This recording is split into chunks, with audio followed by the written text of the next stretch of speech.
Chapter 5. Mining and Countermining.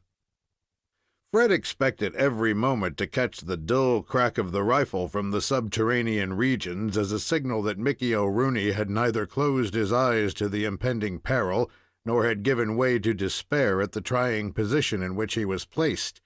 But the stillness remained unbroken while the lasso was steadily paid out by the dusky hands of the swarthy warrior, whose motions were closely watched by the others.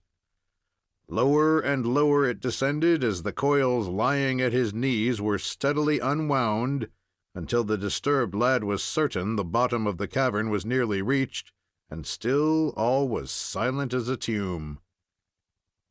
"I'm sure I would hear his gun if he fired it," he said, worried and distressed by what was taking place before his eyes. "And if I did not, I could tell by the way they acted whenever he pulled the trigger. What can he be doing?" The lad thought it possible that his friend was absent in some distant part of the cave, hunting for him, and was therefore totally unaware of the flank movement that was under way. It could not be that he was still asleep. He had no fears on that score. It might be, too, that the Irishman had arrived at the conclusion that the situation had grown so desperate as to warrant him in the dernier resort he had fixed upon.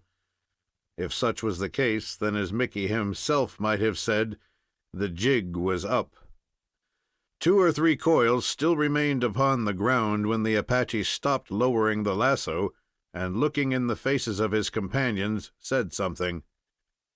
"It has either reached the bottom of the cave or else Mickey has fired at it," said Fred, who became more excited than ever. He had caught no sound resembling a shot, and he concluded that it must be the former, as was really the case. In a few seconds the Indian began drawing up the lasso again, and a short time thereafter the roll of blanket was brought to the surface. It was carefully examined by all the group. The dirt on it proved that it had rested on the bottom of the cave, but there were no marks to show that it had received any attention at the hands of anyone there.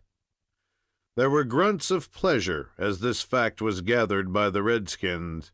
The experiment had been satisfactory, and they were prepared to venture upon the more dangerous and decisive one, the one which they intended should bring matters to a focus. Fred was in doubt that this plan was to be until he saw the blanket unfolded and as carefully wrapped around the form of one of the Apaches, encasing him from head to foot.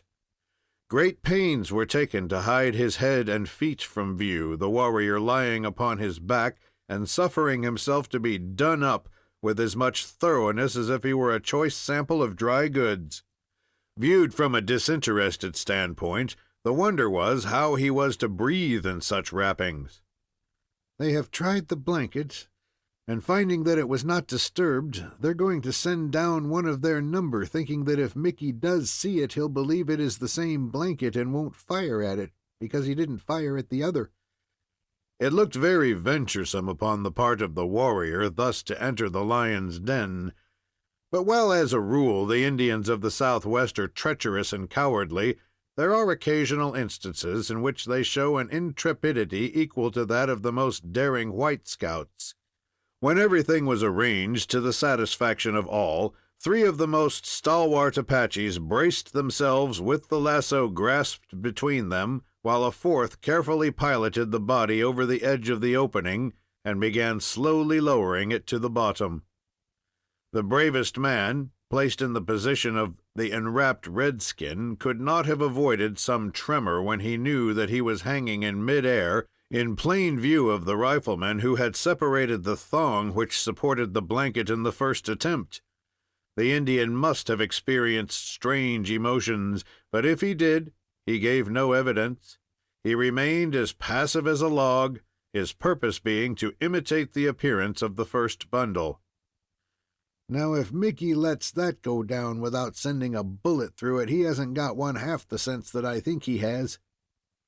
Fred was hasty and impatient at the seeming success which marked everything that the redskins undertook. He looked and listened for some evidence that the Irishman was there, but no dull subterranean report told him of the fatal rifle shot while the three Apaches continued steadily lowering their comrade with as much coolness and deliberation as if not the slightest particle of danger threatened. Minute after minute passed, and the lad was in deep despair. It could not be, he was compelled to think, that Mickey O'Rooney was anywhere in the vicinity. He must be a long distance away, searching for his young friend, not knowing and perhaps not caring about the Apaches. He might consider that within the darkness of the cave they all had an equal advantage, and he could hold his own against each and every one. There was no denying that the defender had a vast advantage over those who might come into his castle, provided he was really aware of their movements. But it was this doubt that caused the boy his uneasiness. He must be near the bottom, he concluded, when this paying out process had continued some minutes longer, and he thought he saw very little of the lasso left. Such was the fact. Only a few seconds more passed, when there was a general loosening up on the part of the redskins, as in the case of men who have just finished a laborious job. They looked into each other's faces, and there were guttural exclamations, as if they were congratulating themselves upon what had been accomplished. "And now, what next?" asked the disgusted watcher. "Good luck seems to go with everything they undertake, and I suppose they'll bring Mickey up by the heels." But such was not the sequel, and probably not the expectation of the Apaches. They had succeeded in planting a man in the breach, and their purpose was to follow him, as they speedily proved. The behavior of the group around the opening showed that the Indians were holding communication with their ally below, probably by a system of signals with the lassos, such as the man in the diving bell employs when below the surface. These, too, must have been satisfactory, for in a very brief time thereafter the decisive operations were taken up and continued. There was considerable of the lasso still left above the ground, more than Fred imagined, and this was secured about a jutting point in a rock near at hand. It was fixed so immovably that it could not fail. "I wonder if they mean to roll that thing in upon Mickey's head, or what is it?"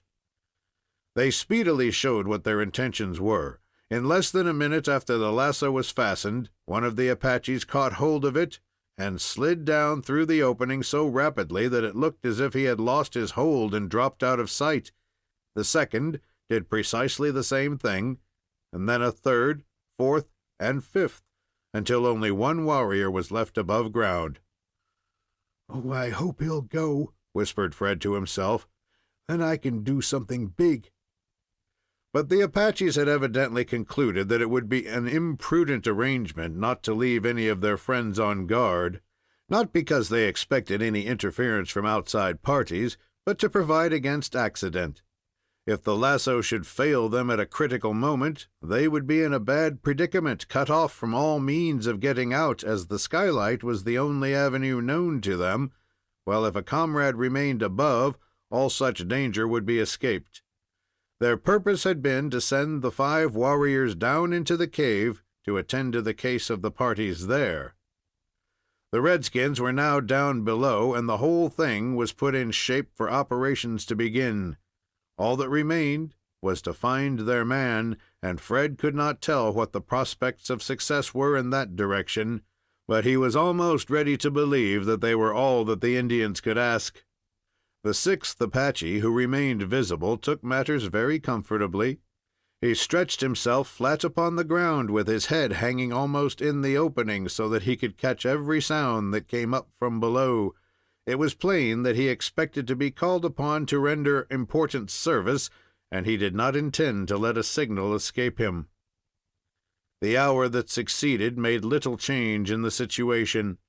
The action of this redskin showed that he occasionally received and sent messages, most probably by the subterranean telegraph, but he shifted his position very little. While he was thus engaged, Fred Munson was intently occupied with another scheme, and he had speedily wrought himself into a high pitch of excitement. "I believe I can do it," he muttered more than once as he revolved the desperate scheme in his mind. But whatever his plan was, he waited in the hope that fortune would appear more propitious. When the Apache had sat thus for some time, he changed his position. He had been lying with his side toward the lad, but now he sat up with his back to him and as close to the edge of the opening as was prudent, while he held the lasso in his hand like the fisherman on the bank of a stream who patiently waits and is sensitive to the slightest nibbling at the other end of his line. He had scarcely settled himself in this position when Fred Munson changed his own. Rising from the ground where he had lain so long, he stepped over the ridge and advanced directly toward the redskin, who harbored no suspicion that there was any of his race in the neighborhood. The plan the lad had resolved upon required nerve, resolution, and quickness. He stepped as lightly as was consistent with speed until he had passed half the distance, when he began to slacken his gait and to proceed with greater caution than ever. All depended upon his ability to keep from being heard or detected. Of course, he had no wish to engage in a fight with one of these fierce warriors, but he was prepared even for that. His hand rested upon the hilt of his revolver so that he could whip it out at an instant's warning and discharge it, as he meant to do if necessary. It was while he was yet some distance from the redskin that Fred felt that his position was one of frightful peril. His foe had his rifle within easy reach, and if he turned too soon, he could pick off his young assailant before he should arrive within striking distance.